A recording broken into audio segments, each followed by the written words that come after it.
नमस्कार, स्वागत है आपका कड़वा घूट न्यूज में। मैं हूं आपके साथ शालिनी। आइए बढ़ते हैं आज की बड़ी खबर की ओर। सचिन पायलट का केंद्र सरकार पर बड़ा हमला। कांग्रेस के प्रदेश प्रभारी सचिन पायलट आज रायपुर एयरपोर्ट पहुंचे। इस दौरान उन्होंने मीडिया से बातचीत करते हुए केंद्र सरकार और बीजेपी पर जमकर निशाना साधा। सचिन पायलट ने कहा कि भारत सरकार ने मनरेगा जैसी जन कल्याणकारी योजना को खत्म करने का काम किया है। उन्होंने आरोप लगाया कि पहले ग्रामीणों को 100 दिन का रोजगार मिलता था और इसकी 100% राशि केंद्र सरकार देती थी, लेकिन अब व्यवस्था को कमजोर कर दिया गया है। मनरेगा पर पायलट का तीखा बयान। सचिन पायलट ने कहा कि पहले ग्राम पंचायतें खुद निर्णय लेती थी, अब योजना को सेंट्रलाइज्ड कर दिया गया है। फंड पर भी केंद्र का पूरा कंट्रोल कर दिया गया है। उन्होंने सवाल उठाते हुए कहा कि बीजेपी नेताओं को मनरेगा की मजदूरी दर बढ़ानी चाहिए थी, लेकिन इसके बजाय योजना को ही कमजोर कर दिया है। पायलट ने कहा कि गरीब जनता की सुरक्षा कवच पर सीधा प्रहार किया गया है।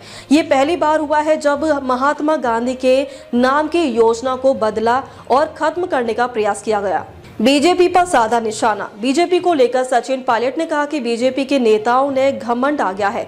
देश में खंड जनादेश होने के बावजूद सरकार का रवैया अहंकारी है, लेकिन देश की जनता सब देख रही है और समय आने पर जवाब देगी।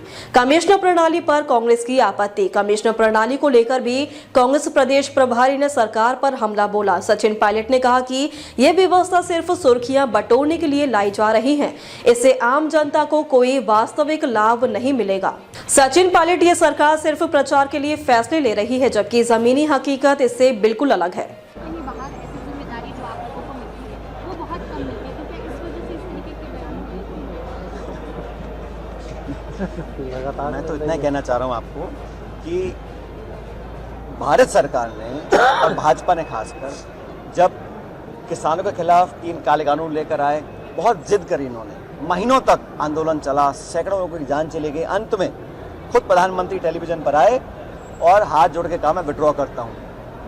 ऐसे ही जो हम लोगों ने जमीन अधिग्रहण कानून को संशोधित करने का काम केंद्र सरकार ने शुरू में किया था, हमने विरोध किया, अपने हाथ खींच लिए। मोबाइल फ़ोनों के ऊपर एक चिप डालकर उसको ट्रैकिंग वाला उन्होंने घोषणा करी, जब विरोध हुआ उस पर हाथ खींच लिए।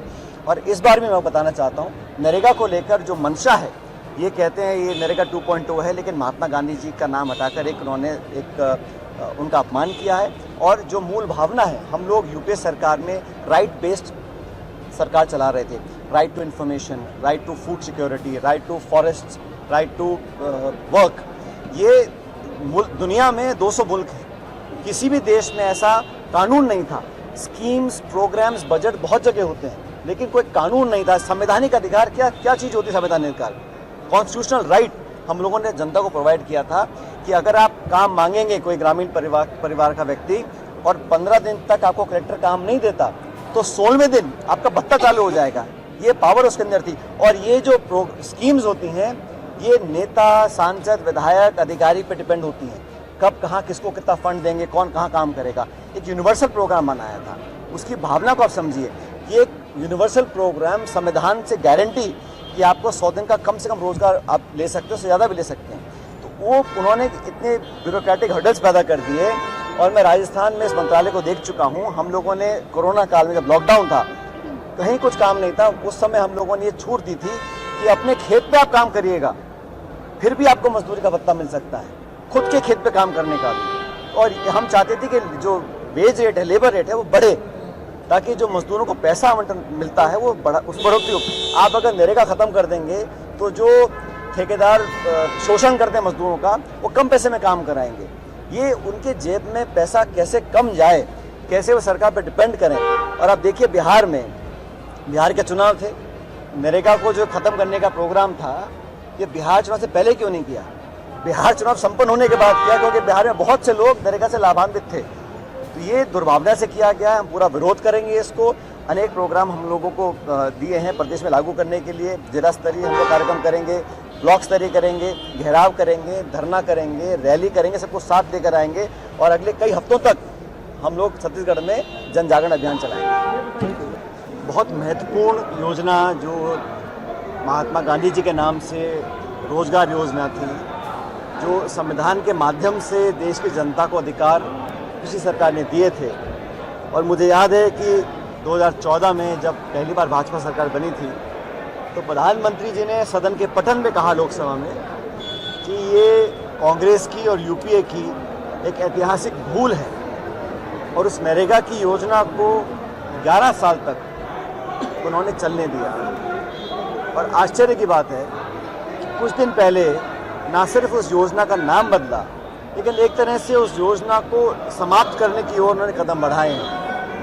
हम लोगों ने चर्चा करी दिल्ली में और देश भर से न सिर्फ कांग्रेस के लोग लेकिन ग्रामीण अंचल में रहने वाले लोग जिनको प्रत्येक परिवार 100 दिन के रोजगार की गारंटी संविधान में दी थी उसको ख़त्म करने की जो काम सरकार ने किया है उसका हम लोग पूरे देश भर में विरोध कर रहे हैं। न सिर्फ कांग्रेस पार्टी, तमाम इंडिया अलायंस के पार्टनर्स, तमाम राज्य सरकारें, NGOs, समाजसेवी संस्थाएं, सब लोग, क्योंकि उद्देश्य ये है कि पहले जो नरेगा योजना थी उसमें 90% भारत सरकार पैसा देती थी और 10% राज्य सरकार।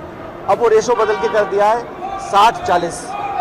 दूसरा, पहले जो निर्णय लिए जाते थे कि गांव में कहाँ कुआं बनेगा, सड़क खुदेगी या कंस्ट्रक्शन का काम होगा, वो निर्णय ग्राम पंचायत लेती थी। अब सारा निर्णय जो सेंट्रलाइज कर लिया गया है, कौन कहाँ कितना काम करेगा इसका निर्णय सेंट्रलाइज स्कीम्स के आइटम्स हैं उसके आधार पर किया जाएगा। तीसरी बड़ी बात, पहले हमने देखा कोरोना काल के अंदर जब सब कुछ ठप था तब ग्रामीण क्षेत्र में लोगों को एक जीवन धारा मिली हुई थी कि नरेगा से हम लोग सुरक्षित रहेंगे। अब इन्होंने कहा कि साल के 2 महीने नरेगा बंद रहेगा, ये कार्यक्रम बंद रहेगा। उससे जो वेज रेट है, जो लेबर का या काम मजदूर करने वालों को जो पैसा मिलता था, भारी कटौती आएगी उसके अंदर। और एक सीलिंग लगा दी है। नरेगा एक डिमांड ड्रिवन प्रोग्राम था। अगर कोई सरपंच या प्रधान बहुत एक्टिव है तो वो कितने करोड़ का काम अपने गांव में करा सकता था, मांग पे डिपेंड करता था। अब इन्होंने सीलिंग लगा दी है, एक कैप कर दिया है कि इतना पैसा आप खर्च करेंगे। और सबसे बड़ी बात है कि भाजपा के नेता बोलते हैं कि हमने ये रिफॉर्म किया है, इसको सुधार करने की कोशिश की है। मैं उनसे पूछना चाहता हूं कि पिछले 11 साल में आप इस योजना को और विस्तारित करते और व्यापक बनाते, इनके रेट बढ़ा देते। उन्होंने तो एक सुनिश्चित तरीके से इस योजना को धीरे धीरे ख़त्म करने का काम किया। किसी राज्य में आप देख लीजिए, जो लेबर डेज हैं, जो वेज रेट हैं, वो लगातार कम होते जा रहे हैं। और ये एक घातक प्रहार है उस देश में जहां ग्रामीण क्षेत्र में रहने वाले लोग आज बहुत कठिनाई का सामना कर रहे हैं। जो खाई अमीर गरीब की लगातार बढ़ रही है और जो गरीब जनता है जिनको एक सुरक्षा कवच मिला हुआ था उस पर एक प्रहार किया है भाजपा सरकार ने। और हम लोग न सिर्फ छत्तीसगढ़ में लेकिन पूरे देश के अंदर जनता की ताकत के माध्यम से सरकार को मजबूर करेंगे कि इसको विड्रॉ करें।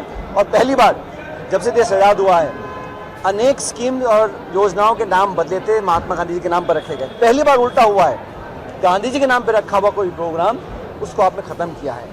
तो ये दुर्भावना से किया गया है।